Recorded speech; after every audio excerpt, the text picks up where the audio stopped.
Canada പോലത്തെയുള്ള ഈ തണുപ്പുള്ള രാജ്യങ്ങളിലൊക്കെ ഈ ഇഡ്ഡലി ദോശ ബാറ്ററൊക്കെ എങ്ങനെയാണ് ഇങ്ങനെ നന്നായിട്ട് ഫെർമെൻറ്റഡായി നല്ല പൊളിച്ച് കിട്ടണേന്ന് കുറച്ച് പേരൊക്കെ ചോദിച്ചിട്ടുണ്ടായിരുന്നു കേട്ടോ.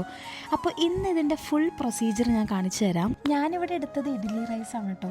ഇഡ്ഡലി റൈസും ഉഴുന്നും കുറച്ച് ഞാൻ ഉലുവയും കൂടെ ഇട്ടിട്ട് ഒരു 4 മണിക്കൂർ വെള്ളത്തിൽ കുതിർക്കാടും കേട്ടോ. പിന്നെ ഇത് നന്നായിട്ട് അരച്ചെടുക്കും. ഞാൻ ഇച്ചിരി ചോറും കൂടെ ഇട്ടിട്ടാണ് കേട്ടോ അരയ്ക്കുന്നത്. അരച്ച് കഴിഞ്ഞിട്ട് ഞാൻ അതിലേക്ക് കുറച്ച് ഉപ്പിട്ട് നന്നായി കൈ വെച്ച് ഇളക്കിയിട്ടാണ് കേട്ടോ വെക്കുന്നത്.